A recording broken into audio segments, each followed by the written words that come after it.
More proof that Model 3s are flying out of Fremont. Model 3 warranty is revealed. Tesla is #1 in owner satisfaction, and your Tidbit of the Week. This is Tesla Tidbits, episode number 340 for December 22nd, 2017.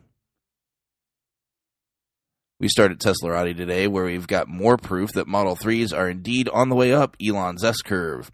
Redditor Dark Soldier 360 took his drone over to a nearby parking lot and sent it on a tour over the highway to have a look at what was going on over at the Fremont factory. What he found was most interesting. At 2 minutes into the video, we apparently see a holding lot dedicated to literally hundreds of Model 3s. Now, how quickly they can make it into customer hands is the question. Delivery numbers for Q4 will definitely be interesting in the next couple of weeks. I'd get a look at that video fast if you want to see it, because it's very likely, in my opinion, that Tesla is going to be looking to have it taken down pretty soon. Staying with the topic of Model 3, but switching to electric, we get some very interesting news on Model 3's warranty. With non-employees finally taking delivery, all the manuals and such need to find their way out. First, the operator's manual, and now the warranty details have made their way out. And the warranty has a very interesting call-out. As most of you know by now, the Model 3 has a slight variation on its battery and powertrain warranty. Where Model S and Model X have no limit on mileage over the 8 years of their warranties, Model 3 has a limit of 100,000 miles on its standard range version and 120,000 miles on its long-range version. But the upside to this limitation is that Model 3 is getting a 70% battery capacity guarantee not found on Model S and Model X. In the event that the pack drops below 70% of its original capacity, this will be a warranty item on Model 3.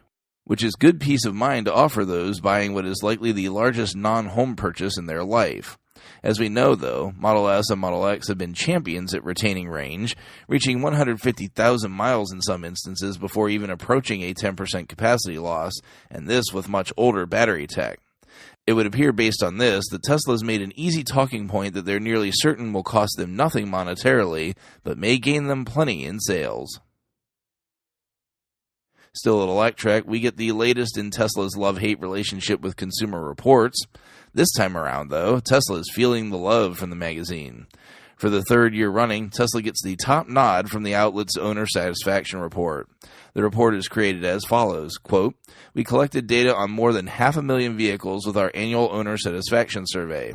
The owner satisfaction score, based on whether an owner says he or she would buy the same car again, measures whether a car lives up to its expectations. Respondents also rate their cars in 6 categories: driving experience, comfort, value, styling, audio, and climate systems. Combined with Consumer Reports ratings, our owner satisfaction survey gives car buyers valuable guidance when they're shopping for a vehicle." End quote. Tesla led the field with a 90 out of 100 rating, followed by Porsche at 85, Genesis at 81, Chrysler at 78, and Audi, Mazda, Subaru, and Toyota in a 4-way tie for 5th place at 76. Finally this week, it's your Tidbit of the Week, and this one is about Tesla tires. On most cars, you're going to find a sticker in the door jamb on the driver's side that gives you the recommended tire pressure for your car. This is also usually in line with what is marked on the tire. This is not so on a Tesla. With Tesla, due to the increased weight of the car thanks to its batteries, they actively tell you to ignore what's on the tires and follow their instructions. For example, my car has stock 19-inch Michelin Primacy MXM4 rubber that came with it, which instructs you to fill the tires to no more than 51 psi. The Tesla sticker on the door jamb, however, tells me that the cold tire pressure for my Model S should be 50 psi.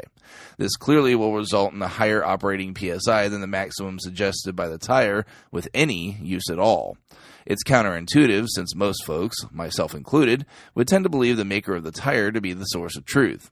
The reasoning I was offered by Tesla support when I called to validate this, as I alluded to at the beginning of this story, is that the tire is built to handle the load of a standard vehicle that would utilize it. And generally, these aren't cars that clock in at a curb weight exceeding 2 tons. So there you have it. If you own a Tesla, remember to set your tire pressure according to your door, regardless of what the tires tell you. Make sure you check out the links to the full stories in the show description. While you're at it, check out the Patreon at patreon.com/Tesla Tidbits. Thanks very much to the super patrons supporting the show at the $10 plus level. They are John Waltauer, Drew Schuyler, John Waller, Mark and Sarah Thomas, Ryan Scarborough, Lee Sweet, William Henry Crew III, Dorian Steve Guberman, Bruno Quindici, John Rich, Joey Boots, Ralph and Cheryl Waterhouse, and Adam Raymer Brown. If you can't support with dollars, be sure to show your love with positive reviews and subscriptions on YouTube, iTunes, and other services across the internet, or use the show referral code TS.LA/JON4602 if you're in the market for a new Tesla. It's good for free supercharging for the life of the vehicle.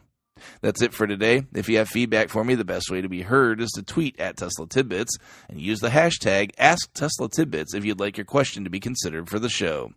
I'll see you back here again next week. Until then, keep it charged and hit the road.